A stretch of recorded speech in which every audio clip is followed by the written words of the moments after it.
And now it's time for Good Deals Gone Bad. Deal number 1 features Clint, the Playmaker DeMello.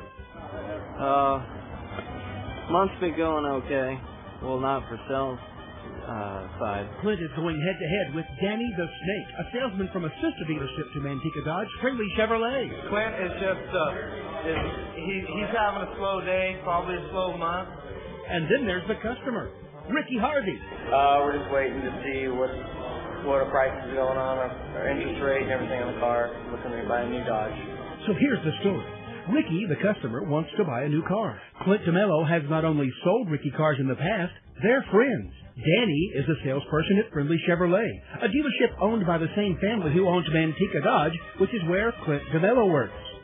But instead of going to see his friend Clint DeMello when he was ready to buy a car, Ricky instead went to see Danny at Friendly Chevrolet. Ricky finally decided he wanted a new 2006 Dodge Charger, which is sold at Manteca Dodge, where Clint works. But Danny is Clint's friend, and he knows that Ricky is Clint's customer. But Danny wants to make a sale to Ricky, so instead of calling Clint, he takes Ricky to Manteca Dodge himself. And how does Clint feel about what Danny did? He's called the Snake, because he came here from another dealership and sold there. Why are you going to put that? Clint, don't do it. Work here, dude. You work at Friendly. He's a snake. Basically, it's just doing your job as a salesperson. A snake is basically you came from another dealership, which is allowed, because it's in the family. And doing your job is staying in follow-up, in contact with your customers you previously sold. Actually, I know the person he sold is a friend of mine. It just so happened I have the ability to sell at all 4 dealerships that he owns. So he could have actually told us, you know, hey, I got a customer for you. He's having a slow day, probably a slow month. But he didn't. He's just trying to bust my chops. He's a snake. But I'll get him. I live next door to him. He's a snake. Come on. What's this? This actually shows what he is. I'm in the middle of doing a some simply. Oh, yes. Let me get it. Appreciate that. I know that's the plan, but we got to get out of here. Rick, let me show you where we're at, yourself.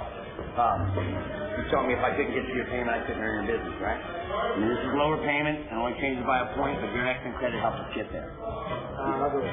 All right? All right. Appreciate your business, big dog. Look at him. He stays close. Like he's gonna... Snake. Good Deals Gone Bad. Deal number 2 is a controversy over a commission split among 3 salespeople: Kevin Bernard, Andre Thompson, and Ricardo Lopez.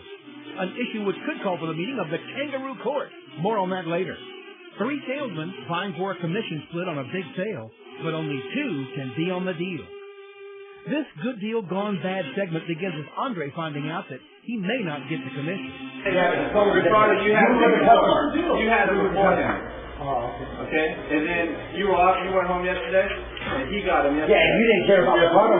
You didn't care about Ricardo being on the deal the day before, did you? I talked to Tom Horn, which is the person with trust.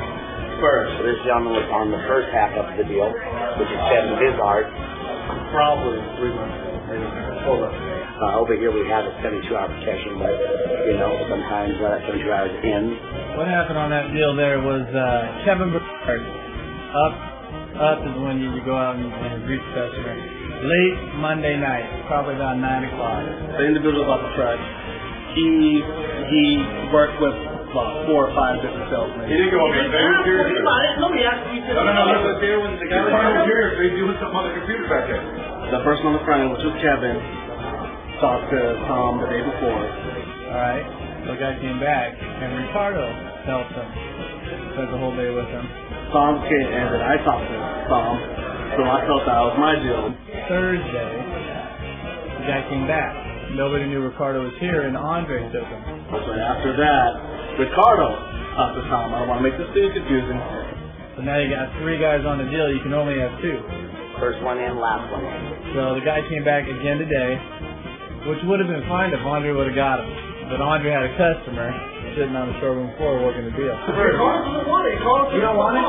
You don't want it? Because he thought you had it before, but you didn't. So Ricardo went out, not knowing that Andre had just helped him the day before, and finished the deal. Bottom line, you get middled out. Only 2 people on a deal. If you don't want it, put them on it. If you want it, it's yours. It should be yours. You guys do whatever you want to do. You guys work it out. We're out.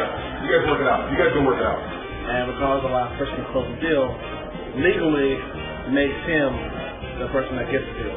And that's all set in kangaroo court. Kangaroo court is a little special situation where the deal really needs to go to court. They discuss the situation with them about what happened with the deal. On a kangaroo court, it goes to the peers. All the salespeople get the rule. And then the salespeople kind of decide what happened. And then we, in kangaroo court, decide who's going to be on the deal. This one here, the judges, 3 judges, just ruled over it, and it was over. This case didn't belong in kangaroo court. It happens a lot when the salesmen don't follow up and don't give a good enough impression to the customer saying, please come back and ask for me. The bad thing is, the way Andre gets, this could affect him where he won't even go out and talk to another customer, or him talking to customers today may rub off onto the customer with a bad attitude. He may not sell anything today. So he's going to shake it off and just get another car deal. Moral of the story is, follow up with your customers, keep in contact with them, and make appointments and make sure you're here when they're here. And out here, you live and die by repeat business and referral business and building a base of customers. You can't just survive on a hot paper. It ain't gonna happen.